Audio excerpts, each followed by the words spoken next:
Καλησπέρα σε όλους και όλες. Είμαστε εδώ στην τέταρτη κατά σειρά συνέντευξη με υποψηφίους ευρωβουλευτές της Νέας Δημοκρατίας. Μια διοργάνωση της Νέας Δημοκρατίας Λουξεμβούργου, η οποία έχει εγκαλιαστεί από τη Γραμματεία Διασποράς της Νέας Δημοκρατίας. Σήμερα έχουμε τη χαρά να έχουμε μαζί μας δύο γυναίκες και έναν άντρα, την κυρία Νιώβη Χριστοπούλου, δικηγόρο στην Αμερική, αλλά και σε πολλές άλλες δικαιοδοσίες, θα μας πει η ίδια. Την κυρία Λιδία Τρακατέλη, αρχαιολόγο, και τον Βασίλη Σακελάρη, μηχανικό και αναπληρωτή γραμματέα της Νεολαίας του Ευρωπαϊκού Λαϊκού Κόμματος. Θα ήθελα να ξεκινήσουμε με την κυρία Χριστοπούλου. Καλησπέρα, κυρία Χριστοπούλου. Καλησπέρα σας, κύριε Πασχαλίδη. Καλησπέρα στους αποδήμους του Λουξεμβούργου. Όχι μόνο του Λουξεμβούργου, είναι διεθνής. Αυτή η κλίση είναι παντού. Στους διεθνείς απόδημους, βέβαια. Διαχέεται. Οπότε θα θέλαμε έτσι εισαγωγικά να μας πείτε για εσάς και τις θέσεις προτάσεις σας για την Ευρωπαϊκή Ένωση, αλλά και τον απόδημο γενικότερα. Παρακαλώ. Βεβαίως. Είμαι η Παναγιώτα Νιώβη Χριστοπούλου. Για όσους ψηφίζουν με την επιστολική, είμαι στον αριθμό 41, η προτελευταία στο ψηφοδέλτιο. Γεννήθηκα και μεγάλωσα στην Αθήνα και στο Μαρούσι, σπούδασα στη Νομική Σχολή Αθηνών και έφυγα για μεταπτυχιακές σπουδές στην Νομική Σχολή του Κολάμπια στη Νέα Υόρκη, όπου απέκτησα τον πρώτο μεταπτυχιακό τίτλο. Εργάστηκα για κάποια χρόνια στις τηλεπικοινωνίες σε δικηγορικές εταιρείες στην Ουάσιγκτον και κατόπιν απέκτησα ένα δεύτερο μεταπτυχιακό τίτλο πάλι στο Κολόμπια, στη Νομική Σχολή. Και έκτοτε σταδιοδρόμησα σε μεγάλες δικηγορικές εταιρείες με αντικείμενο συγχωνεύσεις και εξαγορές εταιρεών. Πιο πρόσφατα εργάστηκα ως νομική σύμβουλος στην Amazon και ήμουν υπεύθυνη με διεθνείς αρμοδιότητες για προϊόντα fintech ανά τον κόσμο, συγκεκριμένα για την δημιουργία και το λανσάρισμά τους. Σε αυτή την παρούσα συγκυρία ασχολούμαι πολύ με τεχνητή νοημοσύνη, με επενδυτικές πολιτικές και συμβουλευτική γύρω από την επένδυση σε προϊόντα τεχνητής νοημοσύνης και σε ψηφιακή τεχνολογία. Η βάση μου είναι ότι ανεβαίνω σε αυτόν τον αγώνα ως εκπρόσωπος των αποδήμων των Ηνωμένων Πολιτειών. Είναι μια εξαιρετική ιστορική ευκαιρία λόγω της επιστολικής να ενωθούμε οι Έλληνες σε όλη την Ιφίλιο, σε όλη την Οικουμένη και να συνδεθούμε πάλι με την γενέτειρά μας, με την Ελλάδα, να της προσφέρουμε την τεχνογνωσία, την καθολική μας ματιά, να συνδεθούμε και μεταξύ μας όλοι οι απόδημοι, γιατί έχουμε τεράστια δύναμη, και να εκπροσωπήσουμε και να βοηθήσουμε τη χώρα μας. Ξέχασα να σας πω βέβαια ότι είμαι μητέρα δύο παιδιών. Τα αγοράκια μου αυτή τη στιγμή είναι στη Νέα Υόρκη με τον σύζυγό μου, τον μπαμπά τους, και στηρίζουν την προσπάθεια αυτή. Και πραγματικά απολαμβάνω αυτή τη διαδρομή και αυτή την πολύ τιμητική εμπειρία του να συμμετέχω σε ένα πραγματικά εξαιρετικό ψηφοδέλτιο με πολύ αξιόλογες προσωπικότητες και να έχω μια ευκαιρία να συμβάλλω κάτι στο ένα λιθαράκι στην εκπροσώπηση της χώρας μας διεθνώς. Ως προς τις θέσεις μου, δεν ξέρω, δεν θέλω να είναι μονόλογος, αλλά μπορώ να συνεχίσω να σας πω περίπου πώς μπήκα σε αυτή τη διαδικασία και τι πρεσβεύω. Άρχισα να αναπτύσσω. Καλά, όταν ήμουν νεότερη, είχα σπουδάσει Ευρωπαϊκό Δίκαιο στο Πανεπιστήμιο του Λέβεν, στο Βέλγιο. Αλλά πιο πρόσφατα στην Αμερική, αυτό είναι αυτό το οποίο είναι πάρα πολύ ενδιαφέρον, μέσα από το ρόλο μου στην Amazon, άρχισα να παρακολουθώ στενά τις ευρωπαϊκές πολιτικές και τα νομοθετικά μέτρα της Ευρωπαϊκής Ένωσης στα θέματα τεχνολογίας και ειδικότερα της τεχνητής νοημοσύνης. Και είδα πόσο μεγάλη ισχύ έχουν και πόσο σημαντικός είναι ο ρόλος τους στη διατήρηση του ανθρωποκεντρικού χαρακτήρα των μέτρων αυτών στην Ευρωπαϊκή Ένωση, σε αντίθεση με τη δεύτερη πατρίδα με τις ΗΠΑ, όπου κυριαρχεί κυρίως η κερδοσκοπική πλευρά των πραγμάτων. Και διαπίστωσα ότι αν και η Ευρωπαϊκή Ένωση υπολείπεται εν της πράγμασης σε τεχνολογία ή σε επενδύσεις σε σχέση με την Αμερική, παρόλα αυτά μέσω αυτών των ρυθμίσεων, που προτείνονται βέβαια από την Κομισιόν και μετά από μια πολύπλοκη διαδικασία ψηφίζονται στο Κοινοβούλιο, η Ευρωπαϊκή Ένωση και οι πολίτες της έχουν μια θέση διαπραγματευτική ισχυρή στο παγκόσμιο τραπέζι γύρω από την τεχνολογία, αλλά και γύρω από πολλά άλλα θέματα, όπως το διεθνές εμπόριο, οι πράσινες πολιτικές κτλ. Και διαπίστωσα επίσης ότι είναι πάρα πολύ ενδιαφέρον το πώς οι ΗΠΑ και η Ευρωπαϊκή Ένωση πλέον δεν έχουν μόνο μια ανταγωνιστική σχέση όπως το παρελθόν, αλλά λόγω των ευρύτερων κινδύνων στην περιοχή και της γεωπολιτικής αστάθειας έχουν και μια έντονα συνεργατική σχέση. Δηλαδή, πολλές φορές η Ευρωπαϊκή Ένωση υιοθετεί και προτείνει μέτρα, τα οποία μετά από λίγο, σιγά σιγά, τα βλέπουμε και στις ΗΠΑ, τουλάχιστον στο της τεχνολογίας. Αυτό είναι αρκετά έντονο. Και θέλω να επισημάνω ότι είναι πολύ σημαντικό να βλέπουμε τα πράγματα καθολικά και από τη διατλαντική σκοπιά στο σημερινό κόσμο. Ε, και γι' αυτό λοιπόν είμαι εδώ, γιατί θέλω να συνεισφέρω αυτή την εμπειρία που έχω. Πολύχρονη εμπειρία στην Αμερική, σε διαπραγματεύσεις, σε επιχειρήσεις, σε καινοτομία, για να εκπροσωπήσω την Ελλάδα στο Ευρωκοινοβούλιο, αλλά επίσης και για να μπορέσω να ενδυναμώσω με την τεχνογνωσία που έχω την Αμερική την φωνή της Ευρώπης στα διεθνή δρόμενα, γιατί αυτό είναι πλέον πάρα πολύ σημαντικό. Δεν ξέρω αν έχετε κάποια ερώτηση. Αυτή περίπου είναι η θέση μου. Έχω πάθος για την καινοτομία την ελληνική. Έχω ασχοληθεί με μικρές startups ελληνικές, οι οποίες γίνανε πολύ μεγαλύτερες σε μικρό χρονικό διάστημα. Πιστεύω απίστευτα στα ταλέντα τα ελληνικά, στην αξιοκρατία, στη δύναμή μας. Και πραγματικά θα κάνω τα πάντα, είτε στο κοινοβούλιο είτε εκτός, για να προωθήσω την ελληνική εξωστρέφεια, τις επενδύσεις, τη δύναμη και τους Έλληνες νέους και νέες, που δεν πρέπει να τους έρθει κάποια λύση, να φυτρώσει κάποιο λεφτόδεντρο. Ευκαιρίες μόνοι τους και μόνες τους. Και είναι αρκετοί. Έχουμε δει και στην Αμερική πολλούς από αυτούς και πάνε φανταστικά. Πολλές νεοφυείς επιχειρήσεις από την Ελλάδα που ξεκινήσανε με δύσκολες συνθήκες και έχουν απογειωθεί παγκοσμίως. Άρα, για να συνοψίσω, οι δικές μου προτεραιότητες, επειδή είμαι και Ελληνίδα της ομογένειας, είναι πάνω απ' όλα βέβαια η εθνική ασφάλεια και η άμυνα. Και αυτό είναι κάτι πάρα πολύ σημαντικό που πρέπει να διασφαλίσουμε και μέσα από την Ευρωπαϊκή Ένωση, με τα κοινά ευρωπαϊκά σύνορα και την ενιαία αμυντική πολιτική. Και κατόπιν η επιχειρηματικότητα, η ανάπτυξη, η καινοτομία, η τεχνολογία και οι ευκαιρίες για τους νέους. Σας ευχαριστώ. Ευχαριστούμε. Καταρχάς, εγώ αντιλαμβάνομαι αυτό που είπατε για το διατλαντικό, γιατί και εγώ εργάζομαι για πολυεθνική δικηγορική εταιρεία στο Λουξεμβούργο και παρεμπιπτόντως ήμουνα και moderator σε ένα webinar σχετικά με διατλαντικές επενδυτικές μορφές και συνθέσεις, οπότε καταλαβαίνουμε απόλυτα αυτό που λέτε. Θα ήθελα μόνο, επειδή είστε από τους 8, από όσο γνωρίζω, απόδημους στο Ευρωδέλτιο της Νέας Δημοκρατίας, λίγο να εστιάσουμε και στον απόδημο και στις θέσεις του και πώς εσείς αντιλαμβάνεστε τη θέση του απόδημου τόσο όσον αφορά τη συμβολή του στην ελληνική ανάπτυξη, αλλά γενικότερα και στο ευρωπαϊκό οικοδόμημα. Πώς οι απόδημοι γενικότερα των ευρωπαϊκών χωρών αντιλαμβάνονται το ευρωπαϊκό οικοδόμημα. Βέβαια, εγώ θα μιλήσω στους απόδημους βέβαια από άλλη ήπειρο, ούτε καν των ευρωπαϊκών, γιατί πρόγραμμα από τη ΣΥΠΑ. Είναι τεράστια δύναμη των αποδήμων και ιστορικά και στην παρούσα συγκυρία. Να υπενθυμίσω τις πολύ πρόσφατες νίκες που είχαμε σε επίπεδο εξωτερικής πολιτικής στο θέμα των F-16 και πώς με τροπολογία η οποία κατατέθηκε στο Αμερικανικό Κογκρέσο μπλοκαρίστηκε η οποιαδήποτε βοήθεια εξοπλισμού στην Τουρκία. Έτσι, ούτε βίδα δεν πέρασε η Τουρκία και αυτό είναι μια επιτυχία του ελληνικού λόμπι. Είναι μεγάλη στήριξη επίσης σε θέματα καταστροφών που έχει αντιμετωπίσει η Ελλάδα, βιοκλιματικής αλλαγής. Κάθε φορά που συμβαίνει κάτι καταστροφικό, οι απόδημοι είναι εκεί. Φοράμε εθνική φανέλα, βάζουμε το χέρι στην τσέπη. Και υπάρχει και αυτό λοιπόν το επίπεδο σύνδεσης με την Ελλάδα πέρα από την εξωτερική πολιτική. Όπως σας είπα, μεγαλώνω 2 Ελληνόπουλα στη Νέα Υόρκη και αντιμετωπίζω τη δυσκολία και την πρόκληση του να διατηρήσω την ελληνική συνείδηση και την ελληνική γλώσσα. Και αυτό στο βαθμό το οποίο είναι δυνατό μέσα από το Ευρωκοινοβούλιο είναι κάτι το οποίο θα επεδίωκα και θα πολεμούσα πολύ γι' αυτό. Ενδεχομένως, ξέρετε, προγράμματα ή κονδύλια για απόδημους Ευρωπαίους γενικά, ώστε να διατηρήσουν την κουλτούρα τους και τη γλώσσα τους.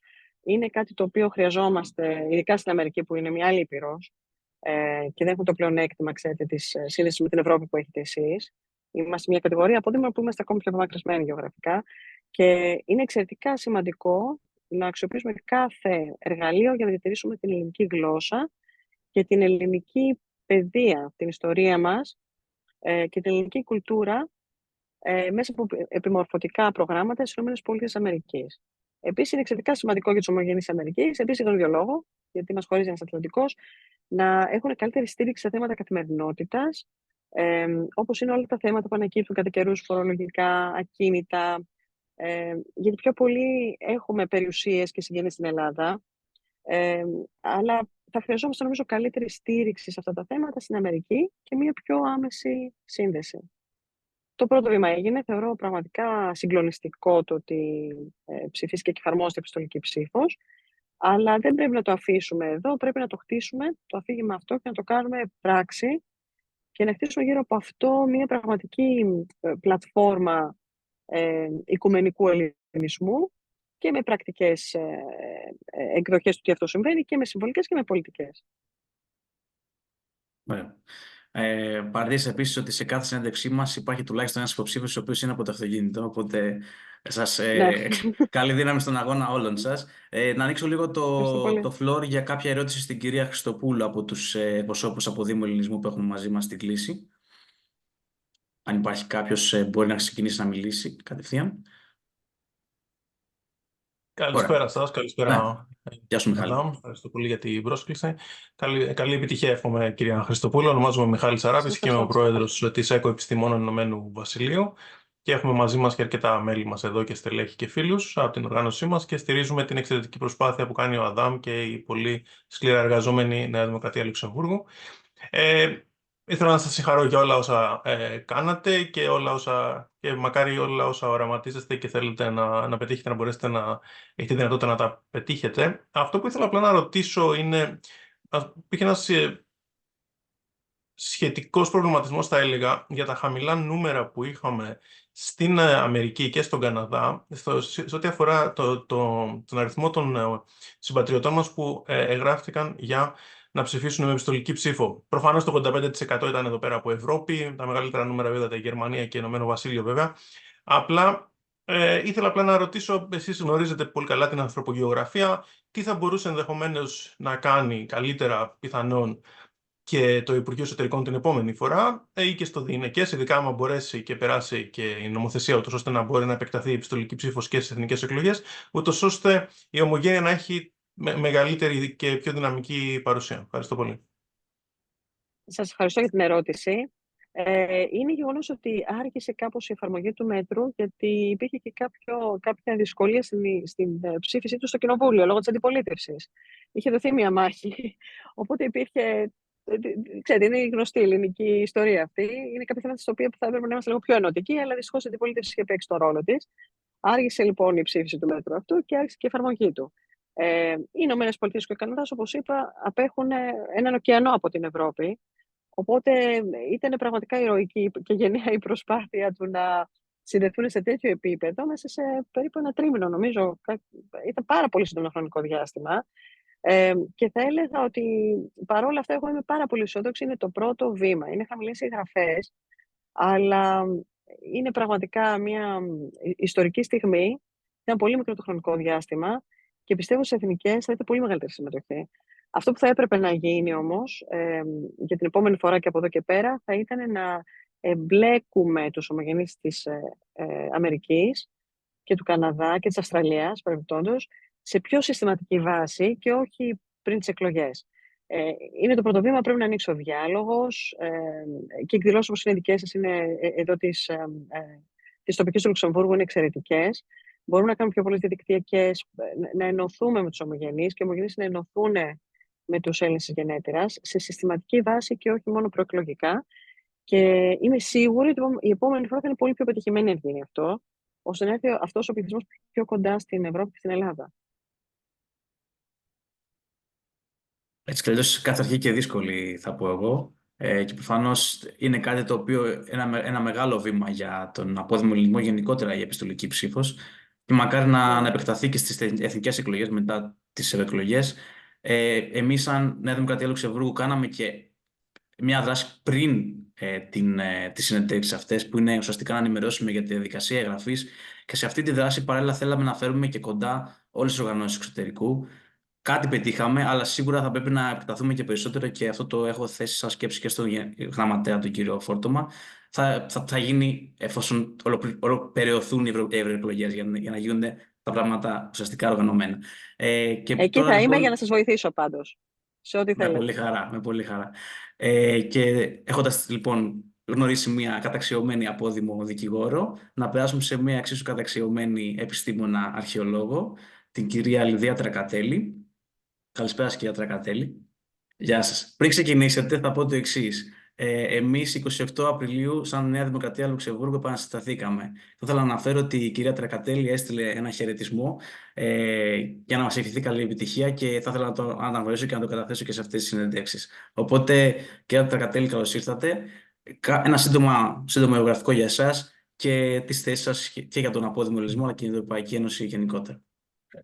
Σας ευχαριστώ για το χρόνο και για την ευκαιρία να απευθυνθώ σε όλους σας. Να σας πω για το χαιρετισμό, ήταν πολύ αυθόρμητος, γιατί βρίσκω πολύ σημαντικό να γίνονται τέτοιες οργανώσεις και στην Ευρώπη. Δείχνει και τη συνέχεια, άμα θέλετε, έτσι. Είμαστε Έλληνες και παίρνουμε μαζί τα πάντα φεύγοντας. Παίρνουμε τη γλώσσα, παίρνουμε την παιδεία μας, παίρνουμε και τις πολιτικές μας πεποιθήσεις.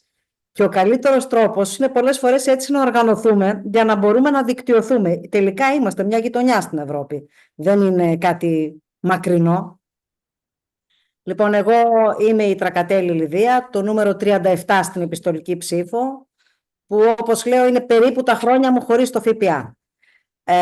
Είμαι αρχαιολόγος, είμαι από τη Θεσσαλονίκη, ζω μόνιμα όμως στην Αθήνα και δουλεύω με σύμβαση στο Μουσείο Ακρόπολης. Είπατε πριν καταξιωμένη. Δεν θα το έλεγα για μένα. Είμαι μια απλή αρχαιολόγος, έχω κάνει διδακτορικό, έχω κάνει έξτρα πτυχία, έχω εξειδικευμένες γνώσεις πάνω στην ελληνιστική κεραμική και στο Μουσείο Ακρόπολης έχω ασχοληθεί με τα πάντα όλα. Το μικρόβιο για την πολιτική, για την ευρωπαϊκή πολιτική, το κόλλησα μάλλον από τον πατέρα μου, ο οποίος ήταν παλιά ευρωβουλευτής και ήμουνα στο γραφείο του όταν ήμουν φοιτήτρια και πραγματικά είχα έρθει σε επαφή με τις συνεδριάσεις, είχα πάει στις Βρυξέλλες, είχα πάει στο Στρασβούργο, είχα δει την Ολομέλεια, είχα εντυπωσιαστεί με το πώς διαφορετικά κράτη ενώνονται, βάζουν κοινούς στόχους, διαπραγματεύονται το καθένα αυτό που θέλει και καταλήγουν κάπου. Από εκεί και πέρα η προσωπική μου συμμετοχή επίσης έγινε γιατί από τη στιγμή που μου έγινε η πολύ τιμητική πρόταση να μπω στο Ευρωψηφοδέλτιο, δεν είμαι μια απλή ποσόστοση. Δεν ήμουν απλά για να συμπληρώσω τα κενά για να είναι ίσος ο αριθμός γυναικών ανδρών. Είμαι μια ενεργή πολίτης με φωνή και μπορώ να ασχοληθώ με τα κοινά. Ο στόχος μου στην Ευρώπη είναι να προωθήσω και να ενισχύσω τον ελληνικό πολιτισμό. Είμαι πολύ υπέρ της τεχνολογίας, της έρευνας, της επιστήμης. Έχω δέος για αυτά τα οποία έχει ασχοληθεί η Νιώβη, η συνυποψήφια. Αλλά θέλω να σας πω ότι αποδεδειγμένα και ιστορικά όλα αυτά τα πράγματα χρειάζονται να έχουν τις βάσεις του πολιτισμού. Όταν δεν ενέχεται η έννοια του πολιτισμού, δηλαδή του ανθρώπινου στοιχείου, δεν αντέχουν στον χρόνο. Και σήμερα περισσότερο από ποτέ, με όλα αυτά που βλέπουμε γύρω μας, με τους πολέμους, με τις μεταναστευτικές ροές, είναι επιτακτική ανάγκη να ενισχυθεί ο πολιτισμός. Και εσείς που το ζείτε έξω, το ζείτε και πιο έντονα. Είπε και η Νιώβη ότι έχει πρόβλημα πώς τα παιδιά της θα τα μεγαλώσει ως Ελληνόπουλα. Ο πολιτισμός μας είναι πολύ ισχυρός και έχει μεγάλο παρελθόν. Στην Ευρώπη, όταν λες Έλληνα, σου λένε «Α, ο Περικλής». Δεν είναι όμως μόνο αυτό. Υπήρξε μια συνέχεια σε αυτό το χώρο. Έχουμε και το σύγχρονο πολιτισμό. Είναι πολυδιάστατος ο πολιτισμός μας. Άπτεται πολλών διαφορετικών πραγμάτων. Ενέχει την παιδεία μέσα. Ενέχει κατά βάση την ηθική, μπορώ να σας πω. Ενέχει αξίες ευρωπαϊκές, πάνω στις οποίες στηρίχτηκε και ο ευρωπαϊκός πολιτισμός. Όλα αυτά πρέπει να τονιστούν, να ενισχυθούν. Πρέπει να είναι η βάση, το μεγάλο μπλοκ πάνω στο οποίο θα ακουμπήσουν όλα τα υπόλοιπα για να είμαστε ισχυροί σε οτιδήποτε κάνουμε.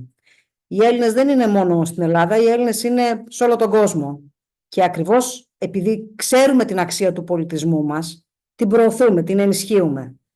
Πρέπει να ενισχυθεί όμως και σε ένα ευρωπαϊκό επίπεδο. Πρέπει να υπάρχει μία αναγέννηση, μπορώ να πω, του πολιτισμού, να συμπεριληφθεί και ο σύγχρονος ελληνικός πολιτισμός. Αυτό το τουριστικό τρίπτυχο ότι η Ελλάδα είναι ήλιος, θάλασσα και αρχαία δεν μας εξυπηρετεί και ως ένα σημείο δεν μας εκφράζει. Δεν δείχνει την παιδεία που κουβαλάμε πάνω μας, παιδεία αιώνων. Δεν δείχνει το βυζαντινό πολιτισμό, που αν δεν υπήρχε το Βυζάντιο δεν θα υπήρχε Ελλάδα ως κράτος. Δεν υπάρχει το λογογραφικό στοιχείο. Όλα αυτά, αν εμείς δεν τα προωθήσουμε και δεν τα ενισχύσουμε και δεν απαιτήσουμε να υπάρχουν χρηματοδοτήσεις και προγράμματα για αυτά, δεν θα το κάνει κανείς άλλος. Από εκεί και πέρα, προφανώς, στο Ευρωπαϊκό Κοινοβούλιο καλείσαι να μπορείς να συνοηθείς με άλλους ανθρώπους σε διάφορες γλώσσες και να είσαι καταρτισμένος σε πάρα πολλά θέματα. Η εξειδικευμένη γνώση, ναι, βοηθάει σε οποιοδήποτε τομέα, γιατί μπορεί να κατευθύνεις μια συζήτηση, γιατί μπορείς να εξηγήσεις για ποιο λόγο μια νομοθεσία συμφέρει. Ειδικά σε θέματα που η Ελλάδα διαφοροποιείται, όπως είναι ο πολιτισμός, γιατί είναι πολύ πιο πολλά τα θέματα, είναι πολυδιάστατος ο δικός μας. Αλλά σε όλα τα θέματα και στην υγεία χρειάζεται η εξειδικευμένη γνώση να κατευθύνει και τους υπόλοιπους ευρωβουλευτές από τα άλλα κράτη. Αλλά χρειάζεται επίσης και άτομα τα οποία θα σηκώσουν τα μανίκια και θα κάνουν τη δουλειά. Θα τραβήξουν το κουπί, να καταρτιστούν, να ενημερωθούν, να μάθουν τι γίνεται, να έχουν επίγνωση όχι μόνο του τι ισχύει στην Ελλάδα, τι ισχύει στην Ευρώπη σε αυτούς τους τομείς που καλούμαστε κάθε φορά να ψηφίσουμε. Γιατί δεν είναι μόνο να υπερασπιστώ εγώ τα εθνικά συμφέροντα στην Ευρώπη. Είναι κάποιες φορές να φέρω ευρωπαϊκές πρακτικές πίσω στην Ελλάδα. Γιατί σε κάποια θέματα και εμείς χρειαζόμαστε επιμόρφωση. Και εμείς πρέπει να είμαστε πιο Ευρωπαίοι. Αυτή είναι η στόχη μου, με αυτό το σκεπτικό κατεβαίνω. Από εκεί και πέρα είναι η πρώτη φορά που βγαίνω στην πολιτική ζωή ενεργά. Βέβαια θεωρώ πολύ χρήσιμο να υπάρχουν άτομα τα οποία δεν προέρχονται από πολιτικό background το οποίο ασχολούνται, γιατί έχουν όλη αυτή την ζωντάνια και την όρεξη να ασχοληθούν και γιατί αν περάσουμε το μήνυμα στις επόμενες γενναίες ότι ο πολιτικός είναι μια καριέρα το οποίο το κάνεις και δεν είναι ότι όταν μπορείς να προσφέρεις σου δίνεται η ευκαιρία, είναι σαν να τους λέμε μην ασχοληθείτε ποτέ με τα κοινά. Το οποίο είναι το δεύτερο μεγάλο πρόβλημα και ίσως και γι' αυτό που ρωτήσατε για την Αμερική, γιατί δεν υπήρχε και τόσο συμμετοχή, εγώ πιστεύω ότι είναι και γενικά η αποχή. Ότι οι νέοι έχουν μάθει και δεν θεωρούν ότι είναι τα ίδια άτομα, έχουν κουραστεί, οπότε η ανανέωση είναι πολλές φορές καλό. Μπαίνει νέο αίμα και δείχνει ότι ένας άνθρωπος ο οποίος στον τομέα του μπορεί να προσφέρει και για τη χώρα του, παλεύει για να το αποδείξει και να το κατακτήσει και να μπορέσει να το προωθήσει. Δεν έχω να σας πω κάτι άλλο, δεν ξέρω αν θέλετε εσείς να ρωτήσετε. Νομίζω όμως ότι αυτό συνδέεται και με αυτό που είπατε προηγουμένως, ότι φεύγουν, ειδικά για τους νεότερους απόδημους Έλληνες, ότι φεύγουν από την Ελλάδα με το όνομα, την παιδεία μας κτλ. Άραγε παίρνουμε μαζί μας και τις πολιτικές πεποιθήσεις, γιατί κάποιοι ίσως με το που φεύγουν από την Ελλάδα τις αφήνουν και πίσω ή αφήνουν γενικότερα πράγματα πίσω που δεν τους απασχολούν πλέον. Εγώ το είδα προσωπικά στο Λουξεμβούργο, ας πούμε, που κάναμε αρκετές καμπάνιες ενημέρωσης και προσπαθήσαμε να μιλήσουμε με νεότερο κόσμο κτλ. Υπήρχε μια γενικότερη, ένας προβληματισμός για το αν θα ήθελα να ασχοληθούν με την ελληνική πολιτική σκηνή. Νομίζω ότι αυτό είναι γενικότερα ένα πράγμα στο οποίο πρέπει εμείς σαν πολιτικές οργανώσεις ή σαν παράγοντες κομματικοί να ασχοληθούμε και να επενδύσουμε περισσότερο. Θα ήθελα όμως, κυρία Τρακατέλη, την άποψη σας και για τον ρόλο του απόδημου όσον αφορά τον πολιτισμό, γιατί στο στρατηγικό σχέδιο του Υπουργείου Εξωτερικών που δημοσιεύτηκε εδώ και κάνα δίμηνο, είχε σαφή αναφορά και σε δράσεις αλλά και σε πολιτικές του Υπουργείου Εξωτερικών, συγκεκριμένα για τον πολιτισμό όσον αφορά τον απόδημο ελληνισμό. Ναι, λοιπόν, να σας πω για το πρώτο κομμάτι που λέτε.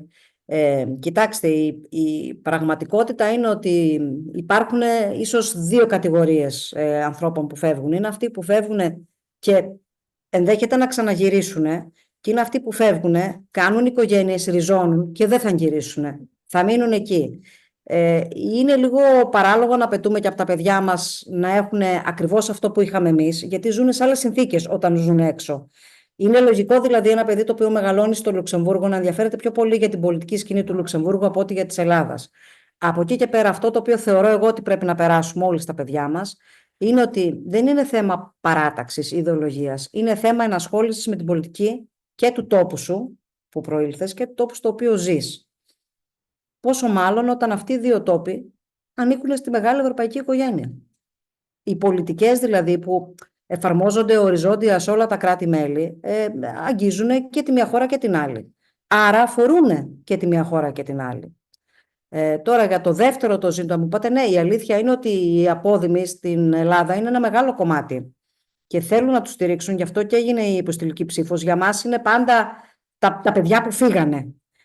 Πάντα τους βλέπουμε με αγάπη. Θεωρώ προσωπικά ότι οι Έλληνες του εξωτερικού είναι πιο Έλληνες από τους Έλληνες του εσωτερικού σε πάρα πολλά ζητήματα και θέλουν να κάνουν έργα πολιτισμού. Απλά η αλήθεια είναι ότι δεν ξέρω ακριβώς τι δράσεις έχουν σκεφτεί. Συνήθως όμως, από την εμπειρία μου, είναι περισσότερο δράσεις που έχουν να κάνει με το αρχαίο παρελθόν και με τις επαναστάσεις.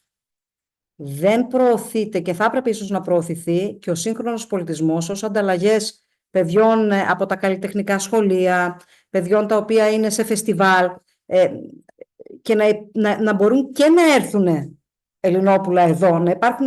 Τώρα που άνοιξαν, ας πούμε, τα μη κρατικά πανεπιστήμια, μπορούν να γίνουν και κέντρα μελέτης τεχνών. Στην Ελλάδα έχουμε ξένες αρχαιολογικές σχολές. Ελληνική αρχαιολογική σχολή δεν υπάρχει. Θα ήταν πολύ ωραίο να υπάρχει και κέντρο βυζαντινής αρχαιολογίας και κέντρο ελληνιστικής και να έρχονται παιδιά, όπως έρχονται τα Αμερικανάκια, ας πούμε, και πάνε στην Αμερικανική αρχαιολογική σχολή και να δουλεύουν εδώ και να βλέπουν πολύ πιο πρακτικά και το παρελθόν τους. Θα μπορούσαν όμως να υπάρχουν και για το σύγχρονο πολιτισμό. Αυτές είναι δράσεις οι οποίες πιστεύω ότι και μελλοντικά θα ενταχθούν στο πρόγραμμα της κυβέρνησης, γιατί η Νέα Δημοκρατία έχει δείξει ότι ενδιαφέρεται για τους Έλληνες του εξωτερικού και έμπρακτα. Ότι και έτσι όπως έγινε το στρατηγικό σχέδιο, θα επενδύσουμε σε ένα ολιστικό πλάνο με κάποιο μεγαλύτερο συντονισμό. Μακάρι να πάει καλά και όλοι είμαστε πραγματικά ενθουσιασμένοι με να δούμε πώς θα πάει όσον αφορά το πολιτιστικό στοιχείο. Θα ήθελα τώρα να ανοίξω. Και ο Erasmus Plus βοηθάει εκεί με τα σχολεία, γιατί οι μαθητές είναι πολύ ωραίο που μπορούν και πηγαίνουν έρχονται. Και όπως έμαθα τώρα, υπάρχουν και πάρα πολλά που είναι ιντερνετικά προγράμματα για σχολεία, στα οποία μπαίνουν και μιλάνε παιδιά από δημοτικό, ας πούμε, μεταξύ τους. Αυτό θα ήταν πολύ ωραίο, γιατί λες ότι και εγώ, οι παππούς μου ήταν από εκεί και είναι ωραίο να μιλάνε. Ανοίγει περισσότερες γέφυρες μεταξύ αυτών που φύγανε και αυτών που μείνανε. Οπότε να ανοίξουμε τώρα τη σκηνή στους εκπροσώπους από Δήμων για κάποια ερώτηση στην κυρία Τρεκατέλη. Ναι, κυρία Μελέντη. Ωραία. Καλησπέρα σας, με ακούτε? Βεβαίως, βεβαίως. Πολύ ωραία. Κυρία Τρακατέλη, πάρα πολύ ενδιαφέρουσα η παρουσίασή σας. Εγώ είμαι στο χώρο του τουρισμού, είμαι επιχειρηματίας εδώ στο Travel Planning. Γενικά τα πολιτιστικά προγράμματα μας ενδιαφέρουν ιδιαίτερα. Και έδωσα ιδιαίτερη σημασία σε αυτό που αναφέρατε, ότι πολλές φορές η προώθηση του τουρισμού γίνεται πολύ συγκεκριμένα γύρω από τα φυσικά στοιχεία που είναι ο ήλιος, η θάλασσα κτλ. Ενώ το πολύ δυνατό κομμάτι, θεωρώ, για την Ελλάδα είναι το πολιτιστικό μέρος. Τώρα, όσον αφορά την νεολαία και τα παιδιά τα οποία είναι το second generation που λέμε εδώ, είμαι και εγώ μητέρα, η κόρη μου είναι 19 χρονών, σπουδάζει. Αυτό που θέλω να πω είναι ότι ξεκινάει από εμάς τους αποδήμους, από τους γονείς, το πώς περνάμε στα παιδιά την ελληνική γλώσσα. Εδώ στην Βρετανία υπάρχει, θα έλεγα, μια πολύ liberal ατμόσφαιρα γύρω από αυτό. Δηλαδή τα αγγλικά σχολεία, ακόμα και αν τα παιδιά της δεύτερης γενιάς ακολουθούν το αγγλικό εκπαιδευτικό σύστημα, σε συνεργασία με τον αρμόδιο οργανισμό, όλα τα σχολεία κανονίζουν να γίνουν οι εξεταστικές που είναι το Modern Greek από τα GCSEs και τα A-Levels. Αυτό λοιπόν είναι το starting point. Αυτό είναι, θα έλεγα, η αρχή για το second generation να μάθουν τη γλώσσα για να μπορούν να συμμετέχουν πλέον στα προγράμματα που προτείνατε. Ακριβώς. Τώρα, σε δεύτερη φάση, για να μιλάμε πρακτικά για τη νέα γενιά, γιατί αυτό είναι το μέλλον και της παράταξής μας, είναι, θα έλεγα, η θέση σας και στο Μουσείο της Ακρόπολης, το οποίο θαυμάζω πολύ και κάθε φορά που έρχομαι στην Αθήνα παρακολουθώ όλα τα initiatives και τα προγράμματα, είναι να δημιουργήσετε τέτοια προγράμματα πρόσκλησης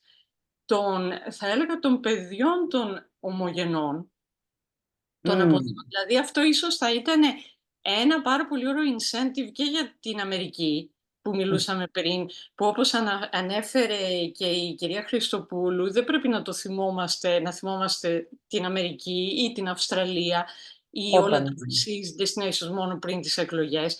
Δηλαδή, τι είναι αυτό που περιμένει η δεύτερη γενιά? Η δεύτερη γενιά θέλει να δει ότι η πατρίδα σκέφτεται αυτή τη γενιά σε κάθε περίπτωση.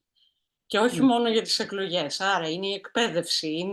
Και θεωρώ ότι ο πολιτισμός είναι το πιο σημαντικό στοιχείο, το πιο σημαντικό κανάλι για να προσελκύσουμε και να θερμάνουμε αυτή τη σχέση. Άρα ο ρόλος σας είναι πολύ σημαντικός και σας ευχαριστούμε για την παρουσίαση. Τη βρίσκα ξανά πολύ ενδιαφέρουσα. Ευχαριστώ. Να σας πω μόνο δύο σκέψεις, επειδή είπατε ότι είστε στον τομέα του τουρισμού. Αυτή τη στιγμή στην Αθήνα έχουμε πολλούς τουρίστες που έρχονται, εκατοντάδες που έρχονται. Και γίνεται το εξής. Έρχονται όλοι στο Μουσείο Ακρόπολης.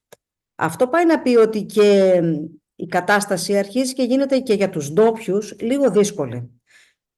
Έπρεπε όμως να ενισχυθεί η περιφέρεια, γιατί υπάρχουν και άλλες αρχαιολογικές τοποθεσίες. Να προτάξει, ας πούμε, την Καστοριά ως βυζαντινή πόλη. Δεν είναι μόνο γούνα, έχει τις πιο πολλές βυζαντινές εκκλησίες. Η Άρτα το ίδιο. Και ο τουρισμός, αυτός που έρχεται ως πολιτιστικός τουρισμός, να διοχετευτεί. Και θα ενισχυθεί η επαρχία, η περιφέρεια όλη. Και θα δημιουργηθούν θέσεις εργασίας για όλα τα άτομα τα οποία είναι στους τομέας της δημιουργίας και του πολιτισμού. Και οι τουρίστες θα έχουν μια πολύ καλύτερη αντίληψη της χώρας, γιατί θα πάνε σε έναν τρόπο, θα δουν κάτι άλλο, κάτι διαφορετικό, το οποίο θα φύγουν και σου λέει «ΟΚ, την επόμενη φορά θα κάνω, ας πούμε, την Κρήτη, την επόμενη θα κάνω αυτό». Να μην τους δίνουμε συνέχεια τα ίδια και τα ίδια. Και για τη μόρφωση των παιδιών, ξέρετε, τώρα που άνοιξε αυτό ότι μπορούμε να έχουμε και τα μη κρατικά πανεπιστήμια, θα μπορούσαμε να ιδρύσουμε και ελληνικά πανεπιστήμια στο εξωτερικό. Δεν είναι μόνο ότι μπορούν να έρθουν σε εμάς, και εμείς μπορούμε να στείλουμε εκεί. Ένα ελληνικό πανεπιστήμιο, το οποίο θα μπορούσε και να απορροφήσει πάλι καθηγητές από εδώ και να ενισχύσει τον ελληνισμό σε ένα ανώτερο επίπεδο. Θα μπορούσε να γίνει, και ας είναι συνδυαστικά, ας είναι στα πρότυπα των International Universities, όπου έχει, ας πούμε, στην Αγγλία αγγλικά και ελληνικά μαθήματα, στη Γαλλία γαλλικά και ελληνικά μαθήματα. Είναι κάτι το οποίο μπορεί να γίνει και να περάσει πιο άμεσα και ο σύγχρονος πολιτισμός στους Έλληνες που ζουν έξω και στα παιδιά τους. Ωραία. Υπάρχει κάποια άλλη ερώτηση για την κυρία Τρακατέλη? Καλησπέρα σας, κυρία Τρακατέλη, και σας ευχαριστούμε θερμά για την παρουσίασή σας. Ήταν πάρα πολύ ενδιαφέρουσα, όπως και η πορεία σας μέχρι τώρα, μέχρι την υποψηφιότητά σας. Αυτό που θα ήθελα να σας ρωτήσω από την πλευρά μου, μιας και έχετε εργαστεί στο μουσείο, μιας και έχετε ασχοληθεί έμπρακτα στην καριέρα σας με τον πολιτισμικό τουρισμό, έχετε κάποια σημεία στα οποία θα αφοσιωθείτε στο πλαίσιο της Ευρωπαϊκής Ένωσης όταν και αν εκλεγείτε? Κοιτάξτε, ξεκάθαρα θα ήθελα να ασχοληθώ με την Επιτροπή Οικονομίας. Όχι, θα ήθελα να είμαι στην Επιτροπή Πολιτισμού. Η Επιτροπή αυτή συμπεριλαμβάνει και την παιδεία και τον αθλητισμό, που εννοούν τον αθλητισμό σε μη επαγγελματικό επίπεδο, στο ερασιτεχνικό επίπεδο. Εκεί πέρα υπάρχουν πάρα πολλά προγράμματα και γίνονται συνέχεια και άλλα, και υπάρχει δυνατότητα χάραξης πρόσθετης νομοθεσίας, γιατί είναι συνομοθέτης σε αυτά τα θέματα το Ευρωπαϊκό Κοινοβούλιο, και εκεί πιστεύω ότι θα είναι πάρα πολύ χρήσιμο για το πώς μπορούμε και να θεσμοθετήσουμε το πλαίσιο του Ευρωπαίου καλλιτέχνη και άτομου του πολιτισμού, το οποίο να ισχύσει και στην Ελλάδα. Δηλαδή, να είναι κάτι ενιαίο. Δεν μπορεί αλλιώς να αντιμετωπίζεται ένας άνθρωπος του πολιτισμού στην Αγγλία και αλλιώς στην Ελλάδα. Όταν υπάρχει λοιπόν ένα οριοθετημένο πλαίσιο, το οποίο θα ήθελα να εργαστώ πάνω σε αυτό, ώστε να συμπεριλάβει και όλους τους ανθρώπους του πολιτισμού της χώρας μας, για να αναδειχθούν, να υπάρχει μια ταυτότητα ευρωπαϊκού καλλιτέχνη, αν το θέλετε. Από εκεί πέρα σας είπα ότι θέλω να προωθήσω προγράμματα, χορηγήσεις και την ιδέα και του τουριστικού πολιτισμού, δηλαδή πώς ο πολιτισμός συμβάλλει στον τουρισμό ώστε να είναι και βιώσιμο, και πώς μπορεί να συμβάλλει και για το περιβάλλον.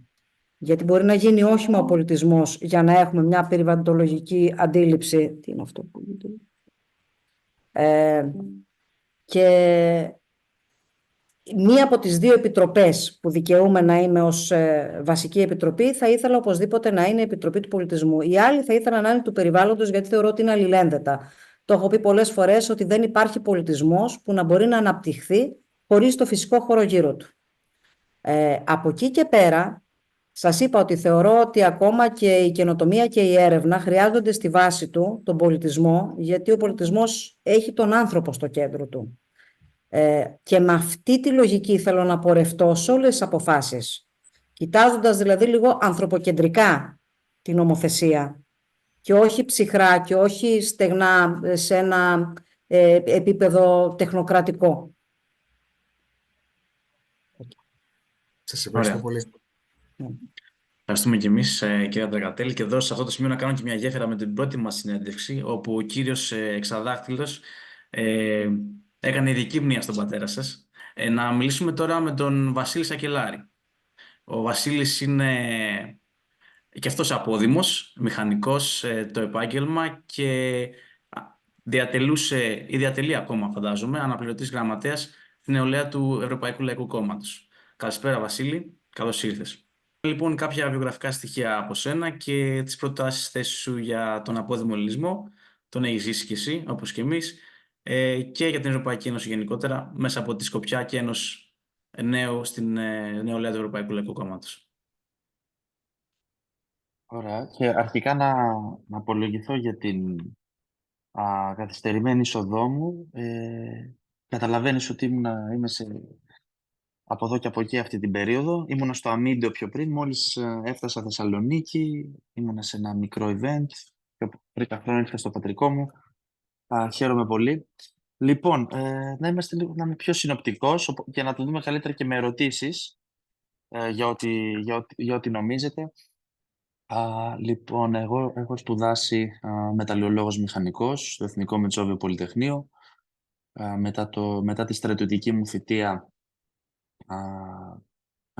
πήγα στο Λονδίνο, το UCL, όπου σπούδασα οικονομικά των υποδομών, Construction Economics και Management στο UCL. Στη συνέχεια εργάστηκα στο τομείς του φυσικού αερίου, μετέπειτα σε συμβουλευτικές εταιρείες, στο Energy and Utilities, είτε για strategy, transformation, digital transformation, cost intelligence, με πελάτες κυρίως εταιρείες ίδρευσης, ηλεκτρισμού, oil and gas. Και τον τελευταίο χρόνο είμαι manager λόγω της αύξησης κιόλας των τιμών στην ενέργεια. Ο χώρος των professional services πέρασε μια μεγάλη κρίση.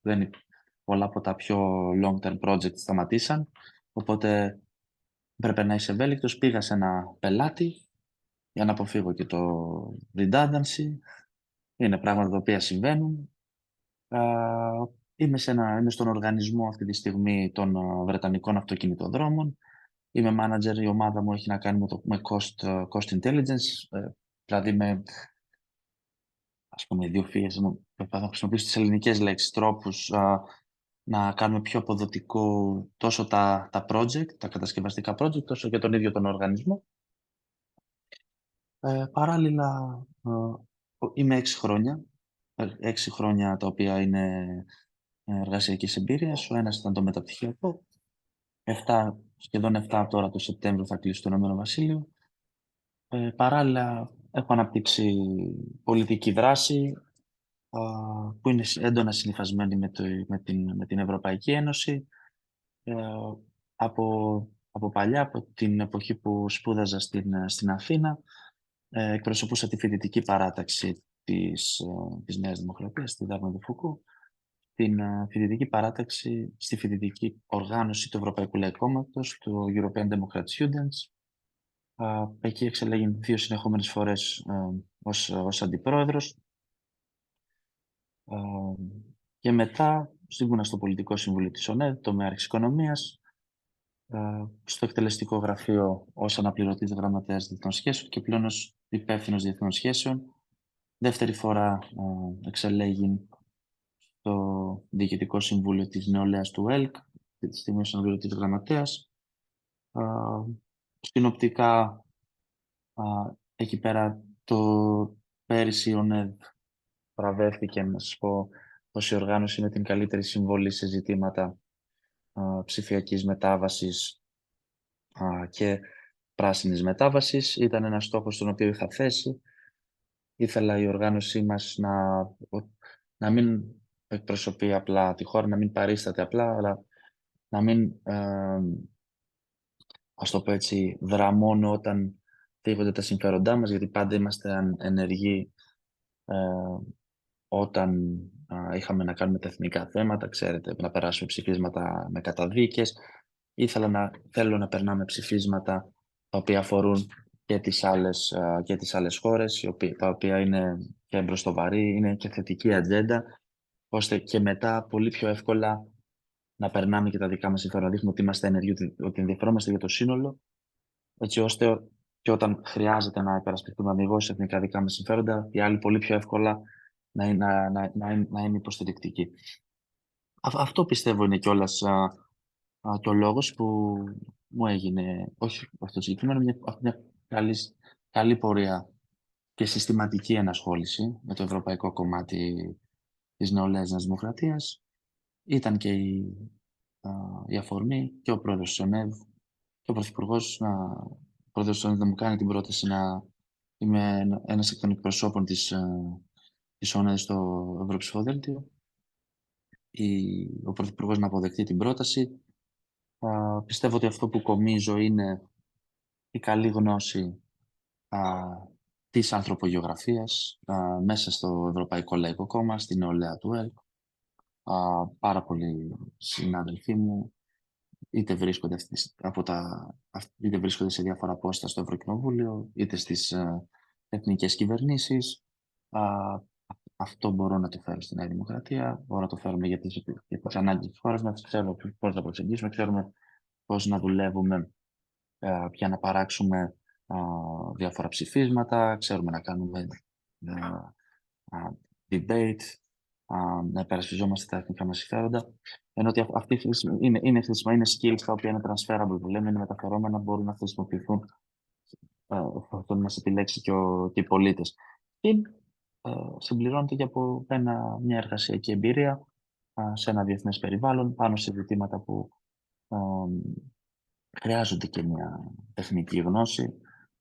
Πιστεύω ότι ειδικά η επόμενη περίοδο στο Ευρωκοινοβούλιο και πλέον έτσι όπως διαμορφώνονται οι καταστάσεις, χρειάζεται και μια τεχνική γνώση των πραγμάτων, ιδιαίτερα σε ζητήματα της ενέργειας, των υποδομών, και πιστεύω ότι αυτός ο συνδυασμός επαγγελματικής εμπειρίας και πολιτικής ενασχόλησης και πολιτικής διαχείρισης, νομίζω είναι ως ένα βαθμό ικανό να ανταπεξέλθω στο ρόλο το ρόλο του Ευρωβουλευτή, αν και εφόσον επιλεχθώ. Όσον αφορά τον απόδημο ελληνισμό, είμαι κι εγώ κομμάτι του. Έφυγα κι εγώ για ένα μεταπτυχιακό. Έφυγα το 2017 για να σπουδάσω. Κατά τη διάρκεια του μεταπτυχιακού όμως είδα τις διάφορες ευκαιρίες, πολύ περισσότερες από αυτές που υπήρχαν εκείνη την περίοδο στην Ελλάδα, και έτσι αποφάσισα να αποκτήσω εργασιακή εμπειρία. Στο εξωτερικό θεωρώ ότι στα πρώτα βήματα, ειδικά της επαγγελματικής εμπειρίας στο εξωτερικό, σε σχέση με το feedback που παίρνω από τους φίλους μου που ήταν στην Ελλάδα, είναι ότι σου δίνεται η δυνατότητα να έχεις έκθεση και αρμοδιότητες. Δηλαδή στον πρώτο, δεύτερο χρόνο και σου δίνονται αρμοδιότητες. Σε ρίχνουν να κολυμπάς, μαθαίνεις, συζητάς, έχεις mentoring, συζητάς με τους managers σου, σου λένε τι θέλεις να γίνεις σε 5 χρόνια, τι skills θέλεις να βελτιώσεις. Δεν είσαι αμιγώς επικουρικός, δεν είσαι απλά για το που λέμε στην Ελλάδα να βγάζεις φωτοτυπίες, να παίρνεις καφέδες. Οπότε αυτό είναι πολύ σημαντικό. Οπότε θεωρώ ότι ο στόχος μας για τον απόδημο ελληνισμό και για όσους φεύγουν στο εξωτερικό είναι αυτό, να είναι από επιλογή, να μην γίνεται από ανάγκη. Δεν διατηρούμε κάποια οικογενειακή επιχείρηση, δεν υπάρχει κάτι, δηλαδή, οπότε χρειάζεται να δουλέψω για να βιοποριστώ, χρειάζεται να δουλέψω κάπου, δηλαδή δεν υπάρχει κάτι οικογενειακό έτοιμο. Οπότε θεωρώ ότι αυτός είναι και ο στόχος μου βασικός, να βελτιωθούν οι συνθήκες, οι νέοι άνθρωποι να επιστρέψουν αν και εφόσον το θέλουν. Ωστόσο, σε κάθε περίπτωση, εγώ ανοιχτά το λέω ότι προτείνω και προτρέπω όλα τα νέα παιδιά, αν και εφόσον το θέλουν, να ζήσουν για ένα μικρό χρονικό διάστημα, να το δοκιμάσουν το εξωτερικό.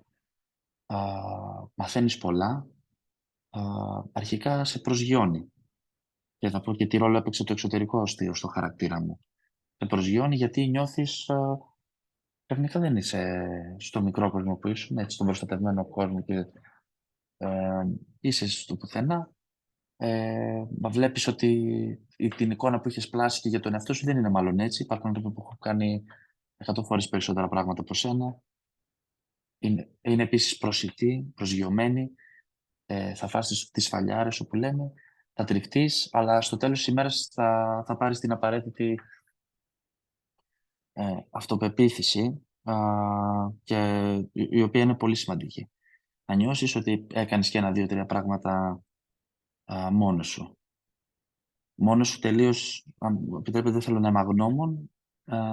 Ευχαριστώ, είμαι από τους τυχερούς που οι γονείς μου μπόρεσαν να με υποστηρίξουν να πάω για ένα μεταπτυχιακό στο εξωτερικό. Αλλά από εκεί και πέρα τα υπόλοιπα ήταν κομμάτι δικιάς μου εργασίας και προσπάθειας.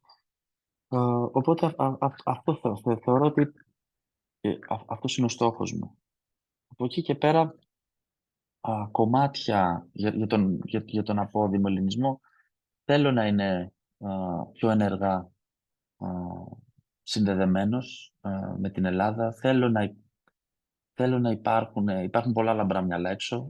Αυτό που έχω πει κιόλας και γράφω στο βιογραφικό μου, είμαστε κανονικοί άνθρωποι. Δεν διεκδικείς τις δάφνες ούτε του πιο καλού βιογραφικού, ούτε του πιο wow βιογραφικού, ούτε στη λίστα του Forbes, ούτε οτιδήποτε. Είναι ένα path, ένα μονοπάτι το οποίο έχουν επιλέξει πολλές χιλιάδες συνομιλικοί μας. Θέλω απλά να μπορεί η Ελλάδα να κρατάει στο διάλογο και όχι λήψη αποφάσεων, τουλάχιστον σε συμβουλευτικό ρόλο τους απόδημους. Δηλαδή, θεωρώ οι απόδημοι αγαπούν αγνά την Ελλάδα.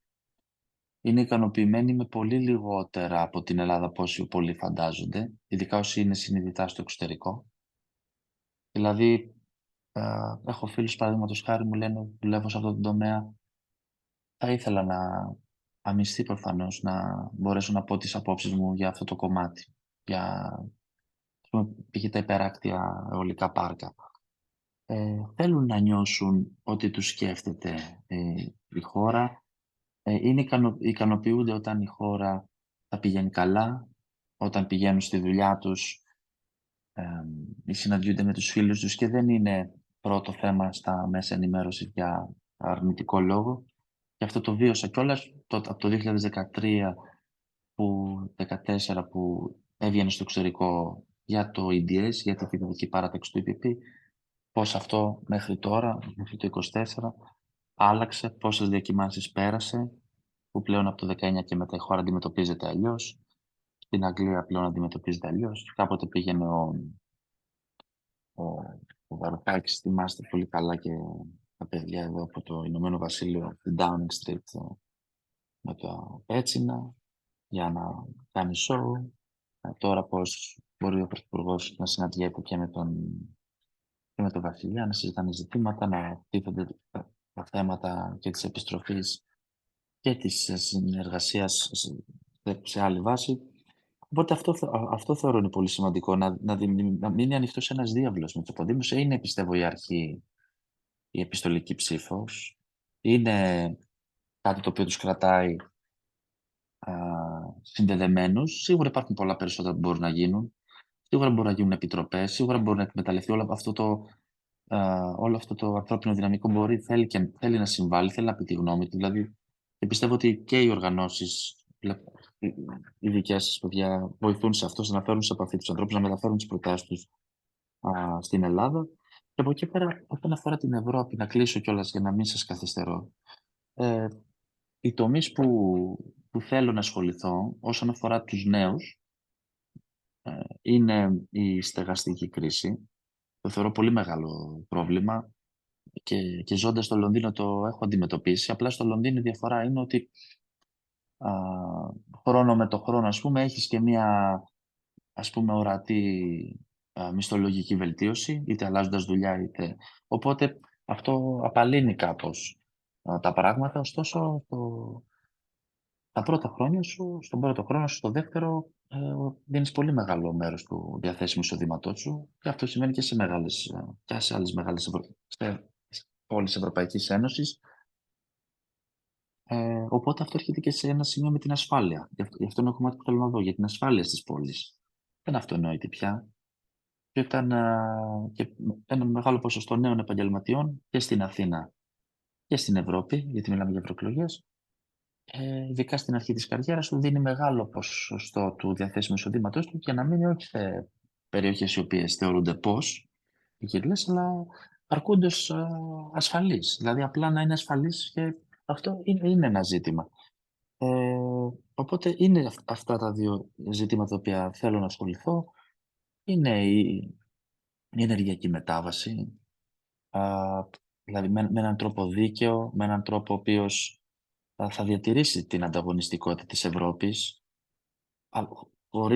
χωρίς να διαταράσει την πορεία μας προς τους φιλόδοξους περιβαλλοντικούς στόχους που έχουμε θέσει, αλλά από την άλλη να μην πυροβολήσουμε και τα πόδια μας, όπως αντίστοιχα έγινε στην ΚΑΠ. Πρέπει οι εκπρόσωποι μας να κρατάνε την επαφή με τους εκλέκτορες, με τον κόσμο που τους εκλέγει. Αυτό που έχω παρατηρήσει είναι ότι πηγαίνουν ευρωβουλευτές από όλους τους χώρους, από όλα τα κράτη, εκλέγονται και η συναναστροφή τους η καθημερινή είναι μόνο με τις ομάδες συμφερόντων, ας πούμε, στο Ευρωκοινοβούλιο. Αλωτριώνονται, ας το πω έτσι. Νιώθουν πιο πολύ βρυξελιώτες από ό,τι νιώθουν από την Πορτογαλία, από τη χώρα τους, από τη Γαλλία, από τις χώρες τους εν μέρει. Οπότε υπακούν περισσότερο, ας το πω έτσι, στις επιταγές των ομάδων συμφερόντων και γι' αυτό π.χ. φτάσαμε και σε αυτή την κατάσταση με την κοινή αγροτική πολιτική, όπου στην αρχή την υποδεχθήκαν όλοι με πανηγυρισμούς.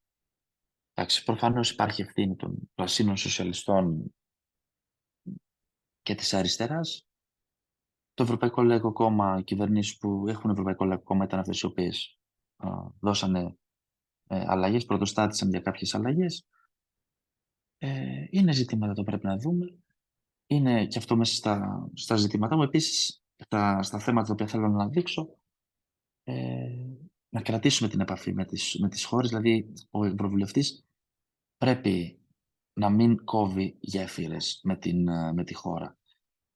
Κόβουν γέφυρες με τη χώρα, πηγαίνουν στις Βρυξέλλες, δημιουργούν εκεί ένα σύστημα το οποίο μετά θεωρούν ότι αυτό πρέπει να εξυπηρετήσουν και όχι τους πολίτες. Είναι ένα πρόβλημα, το έχω δει, δεν τρέπομαι να το πω. Και επίσης η άμυνα και η εξωτερική πολιτική της Ευρωπαϊκής Ένωσης. Είδαμε όλοι τι έχει συμβεί τα τελευταία χρόνια. Δεν είναι αυτονόητη η ειρήνη στην Ήπειρό μας. Είδαμε την εισβολή της Ρωσίας στην Ουκρανία, τι γίνεται στη Μέση Ανατολή, τι γίνεται και στην Αφρική, στο Σαχέλ. Είναι μια τεταμένη περίοδος. Η Ευρωπαϊκή Ένωση δεν μπορεί να έχεις εξωτερική πολιτική χωρίς να έχεις άμυνα, χωρίς να έχεις στρατηγική αυτονομία. Και αυτό το υποστηρίζω όχι μόνο και για λόγους εθνικούς, διότι θα ωφεληθεί και η Ελλάδα από οποιαδήποτε τέτοια εξέλιξη, ώστε να γίνουμε και παραγωγός χώρα και εξαγωγέας, όχι μόνο καταναλωτής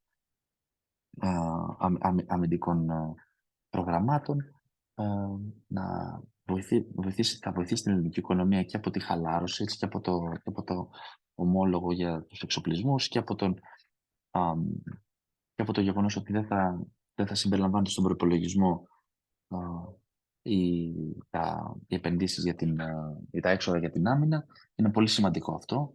Και επίσης, στην περίπτωση που δημιουργηθεί στρατιωτικός βραχίωνας, που θα είναι προπομπός του πολύ μακρινού και φιλόδοξου σχεδίου του Ευρωστρατού, η Ελλάδα πολύ πιθανόν να έχει και κάποιο ηγετικό ρόλο εκεί πέρα. Οπότε αυτό θα μας φυλάξει παράλληλα και στα ζητήματα σε σχέση με την Τουρκία. Αυτό είναι οι βασικοί άξονες. Θεωρώ ότι που θέλω να κινηθώ. Μπορούμε να κάνουμε μια συζήτηση.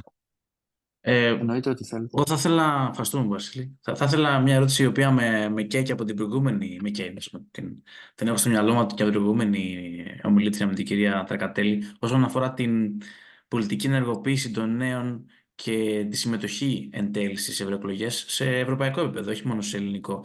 Εσείς σαν Ευρωπαϊκό Λαϊκό Κόμμα έχετε, ας πούμε, εντοπίσατε αυτή αυτό το φαινόμενο, έχετε κάποια best practices σαν προσέγγιση των νέων όσον αφορά το ευρωπαϊκό κεκτημένο και τη συμμετοχή τους σε αυτό? Κοίταξε, εμείς και σαν νεολαία του ΕΛΚ προφανώς έχουμε εντοπίσει το ζήτημα αυτό. Δηλαδή υπάρχει αποχή.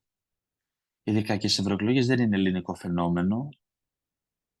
Ως Νέα Δημοκρατία σταθήκαμε καλά. Αν δούμε για κεντροδεξιό κόμμα, αυτό που πετύχαμε στις προηγούμενες εθνικές εκλογές, το ότι στο 17-24 και 24-35 βγήκαμε πρώτοι, ειδικά στο 17-24, είναι πάρα πολύ σημαντικό για ένα κεντροδεξιό κόμμα. Κακά τα ψέματα, να μιλήσουμε ανοιχτά, πολλές φορές η κεντροδεξιά δεν είναι σεξι προς την νεολαία, το πω έτσι.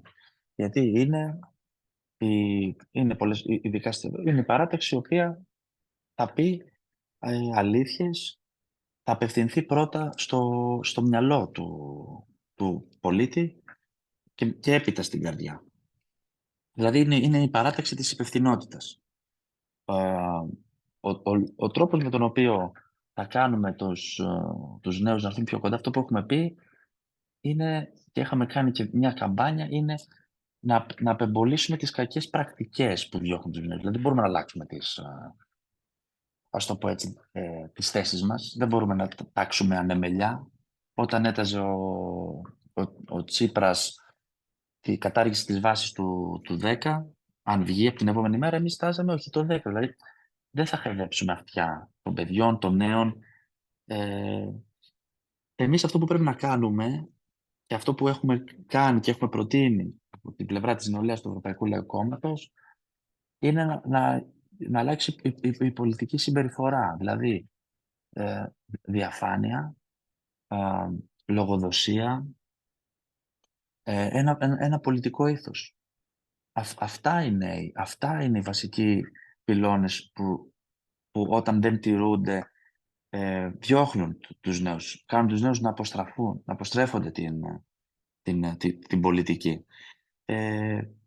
Αυτό είναι κάτι το οποίο θα μου πείτε πολλές φορές αυτά είναι και γενή χαρακτηριστικά μεμονωμένα πολιτικών συγκεκριμένων ατόμων, αλλά με δικλείδες ασφαλείας μπορούν να περιοριστούν με περισσότερη διαφάνεια, με καλύτερο background check. Ενώ ότι είναι πολύ απλά πράγματα. Δηλαδή, όποιοι ασχολούνται, όποιοι διεκδικούν δημόσια αξιώματα ή μπαίνουν σε μια ευρωλίστα ή μπαίνουν οπουδήποτε, πρέπει να ελέγχονται τα πεπραγμένα τους. Αν είναι σύνομοι, αν είναι σε βάθος. Γίνεται σε έναν βαθμό, αλλά πολλές φορές βλέπουμε διάφορα φαινόμενα. Αυτά τα φαινόμενα διώχνουν τους νέους. Όλοι σας δουλεύετε στο εξωτερικό, εδώ για να αλλάξει σπίτι, σου ζητάνε συστατική επιστολή από τον προηγούμενο εργοδότη, συστατική επιστολή από τον προηγούμενο ιδιοκτήτη που νίκιαζε στο σπίτι, σου ζητάνε το μισθό σου για να δουν ότι μπορείς να κάνεις afford το νέο νίκιο.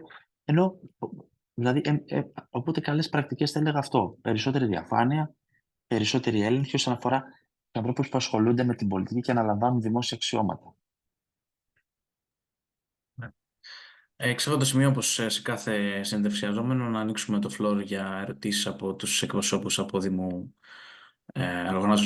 οργανώσεων απόδημου ελληνισμού.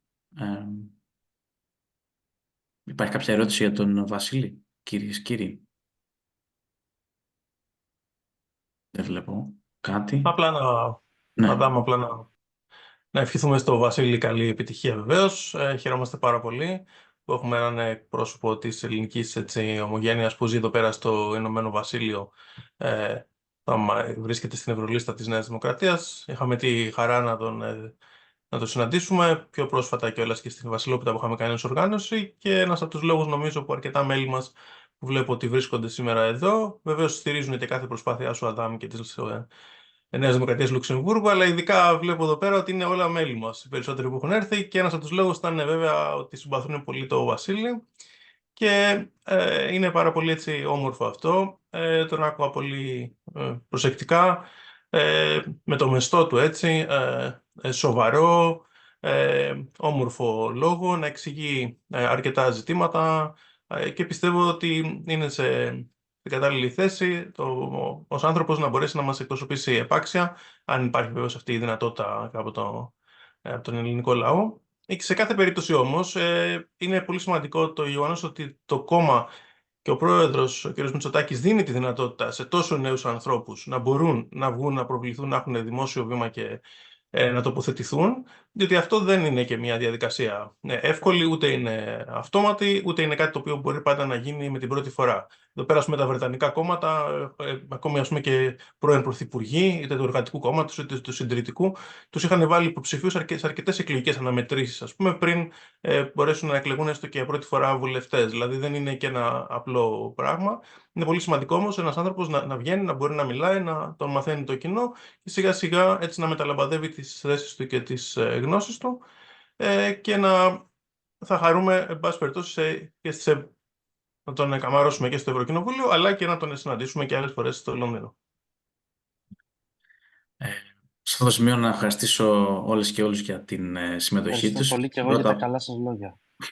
Να είσαι καλά, Αδάμε, Βασίλη. έχω και Ναι. εγώ μια ερώτηση για τον Βασίλη. Βεβαίως. Υπάρχει χρόνος. Βασίλη, καλησπέρα καταρχάς, και χαίρομαι για άλλη μια φορά που σε βλέπω, και για άλλη μια φορά καλή επιτυχία στην πορεία σου. Είναι πάρα πολύ σημαντικό το ότι έχεις τις αποσκευές σου σε όλη αυτή την καμπάνια που κάνεις, την πρώτερη εμπειρία σου, την πρώτερη προϋπηρεσία στο Ευρωπαϊκό Κοινοβούλιο και στις θέσεις που είχες στο παρελθόν και ακόμα έχεις. Αν υπήρχε κάτι το οποίο δεν είχες σκεφτεί και είναι κάτι το οποίο κατά τη διάρκεια της προεκλογικής σου καμπάνιας και κατά τη διάρκεια όλων αυτών των συνομιλιών που είχες με τους συμπολίτες, αν υπάρχει κάτι το οποίο θα πρόσθετες στην ατζέντα σου, διότι προφανώς είχες ένα exposure, μια έκθεση σε τόσα ζητήματα, και αυτό είναι κάτι που με ιντριγκάρει να σε ρωτήσω, αν υπάρχει κάτι καινούριο που να έμαθες σε όλη αυτή τη διαδρομή, γιατί κακά τα ψέματα είναι διαφορετικό πράγμα πλέον να πηγαίνεις από περιοχή σε περιοχή, από χωριό σε χωριό, από πόλη σε πόλη, γειτονιά σε γειτονιά, και σε όλες αυτές τις οργανώσεις, και να ακούς τα ζητήματα και τα προβλήματα που υπάρχουν. Και ιδιαίτερα εσύ που είχες όλη αυτή την έκθεση σε τόσα ζητήματα και σε τέτοιο επίπεδο ευρωπαϊκό, θα ήθελα πραγματικά να μάθω αν υπάρχει κάτι καινούριο στο οποίο θα κάνεις focus. Ναι, ευχαριστώ για την ερώτηση. Έχει να κάνει με την Ελλάδα. Έχει να κάνει με τη χώρα μας. Τώρα αυτές τις μέρες μπορώ να πω ότι θα έλεγα ότι είναι ένα κομμάτι του δημογραφικού. Το δημογραφικό πάντα είναι στην ατζέντα. Δεν είναι κάτι καινούριο για μένα. Ωστόσο αυτό που έμαθα από την επαφή με τον κόσμο, ειδικά τώρα στη Δυτική Μακεδονία, διότι ήμουν σήμερα στο Αμίντεο, χθες στη Φλόρινα, στην Κοζάνη και στα Γρεβενά και στη Δεσκάτη Γρεβενών, μιλώντας με τον κόσμο, το πρώτο που μου είπαν είναι ότι η Δυτική Μακεδονία πεθαίνει. Και αυτό ήταν κάτι το οποίο ήταν συγκλονιστικό. Μου λέγανε τους αριθμούς. Είναι κάτι το οποίο θέλω να πάρω στην ατζέντα μου. Έχω και καταγωγή από την πλευρά του πατέρα μου, από τα Γρεβενά. Χρειάζεται εκεί να δώσω βάση, θεωρώ, όσον αφορά το να έρθουν, το πώς θα κρατήσεις τους νέους εκεί. Δεν υπάρχουν νέοι, που λέγαν όλοι λέει νέοι, φεύγουν είτε Θεσσαλονίκη είτε Αθήνα. Είτε θα πάνε σε κάποια μεγάλη πόλη, ας πούμε στην Κοζάνη. Αλλιώς στα Γρεβενά, τα μικρότερα μέρη, Κομοπόλη, στα χωριά ερημώνων. Δεν πάνε πολλές φορές οι νέοι να πάνε στην κτηνοτροφία. Δεν υπάρχουν νέοι. Άμα οι κάτοικοι έχουν μειωθεί πάρα πολύ. Στις κάτοικοι είχε από 9.000 πριν 15 χρόνια, 20 χρόνια, τώρα έχουν πάει στους 2.000 κοντά. Είναι πανέμορφα μέρη. Είναι μέρη με πολύ μεγάλη φυσική ομορφιά, τα οποία θεωρώ ότι έχουν δυνατότητες είτε μέσω του τουρισμού και του εναλλακτικού τουρισμού να προσελκύσουν κόσμο, είτε με να δοθούν κίνητρα και για remote workers, ας πούμε, και για nomads να πάνε να δουλέψουν εκεί, είτε να δοθούν κίνητρα σε νέα ζευγάρια, γιατί το κόστος ζωής και η ποιότητα ζωής υπάρχει, το κόστος ζωής είναι χαμηλό. Δεν υπάρχει η προοπτική, και αυτό είναι που διώχνει τους νέους. Να πάνε νέα ζευγάρια να κάνουν τη ζωή τους εκεί εφόσον το επιθυμούν. Και γιατί και να δούμε και ένα δίκαιο πρόγραμμα, δίκαιο σύστημα μετάβασης τη μεταλλιγνητική εποχή. Ήταν μια ολόκληρη κοινωνία η οποία βασίστηκε σε ένα παραγωγικό μοντέλο. Αυτή τη στιγμή αγκάλιασαν σε μεγάλο βαθμό και έχουν αντιληφθεί και είναι και μας χρέος μας να μπορέσουμε να εξηγούμε και τα ωφέλη της αλλαγής του παραγωγικού μοντέλου. Και ωστόσο αυτό πρέπει να στηριχθεί. Χρειάζεται ένα γενναίο upskilling των νέων ανθρώπων, οι οποίοι μέχρι πρότινος εργάζονταν στα λιγνητορυχεία της περιοχής. Πρέπει να γίνουν επενδύσεις και αυτό έχει να κάνει με την Ευρώπη. Πρέπει η Ευρώπη να δει, και έχουμε σαν νεολαία του Ευρωπαϊκού Λαϊκού Κόμματος κατεβάσει και πολλές φορές ψηφίσματα, γιατί δεν είναι μόνο ελληνικό γνώρισμα αυτό, ότι τα rural areas, όπως τα λέμε, οι περιοχές της περιφέρειας, οι πιο αγροτικές περιοχές ερημώνουν στην Ευρώπη, φεύγουν οι νέοι. Πρέπει να δοθούν κίνητρα σε εταιρείες να ανοίξουν εκεί γραφεία. Πρέπει να δούμε τα συγκριτικά τους πλεονεκτήματα. Εκεί η περιοχή της Κίνας θέλει 3 λίμνες. Ανέφερε πριν η Λιδία, στην υποψήφιά μου, είχε στην Καστοριά τα περισσότερα μοναστήρια. Αυτά τα συγκριτικά πλεονεκτήματα που άλλες χώρες τα βλέπουμε σε πολύ μικρότερο βαθμό, τα έχουν να δείξει. Αυτό πρέπει να δούμε κι εμείς. Και αυτό είναι κομμάτι κιόλας που έχω πει και συνδέεται και με αυτό που είπα στο μανιφέστο μου. Τους στόχους μου είναι ότι να δούμε τι δουλεύει καλά στο εξωτερικό, τις καλές πρακτικές. Ακόμα και οι καλές πρακτικές εντός χώρας, τι δουλεύει καλά σε άλλες περιοχές. Οπότε αυτό είναι ένα κομμάτι που έμαθα. Το έμαθα από τον κόσμο, δηλαδή το άκουγα, αλλά το άκουσες και δεν είναι αντιπολίτευση αυτό. Αυτό είναι κάτι το οποίο συμβαίνει. Οπότε η ανάπτυξη των αγροτικών περιοχών, ειδικότερα και της Δυτικής Μακεδονίας, η αλλαγή του παραγωγικού μοντέλου μετά από πάρα πολλά χρόνια σε ένα νέο που θα βασίζεται στις ανανεώσιμες πηγές ενέργειας, αυτή η μετάβαση, η δίκαια μετάβαση, αυτό είναι κάτι το οποίο θα έχω ψηλά στην ατζέντα μου και θα κοιτάξω να το προωθήσω, να το αναδείξω, να αναδείξω και την περιοχή, να την ξαναεπισκεφτώ και μετά τις εκλογές. Αυτό νομίζω ότι δεν ξέρω αν σε έχει καλύψει, ήταν κάτι το οποίο... Σε ευχαριστώ πάρα πολύ, Βασίλη. Καλυφθήκαμε όλοι και αυτή αποτελεί ίσως και τη μεγαλύτερη συνέντευξη, η μεγαλύτερη εκπομπή μας αυτό έχω συνειδητοποιήσει. Ευχαριστούμε λοιπόν πάρα πολύ όλους τους υποψήφιους που συμμετείξαν σε αυτή τη συνέντευξη και όλους τους συναγωνιστές εδώ των παρατάξεων εξωτερικού. Να έχετε καλό αγώνα, Βασίλη. Καλό αγώνα σε όλες, στην κυρία Χριστοπούλου και στην κυρία Τρακατέλη. Και εμείς τα ξαναλέμε. Καλή συνέχεια. Καλό βράδυ.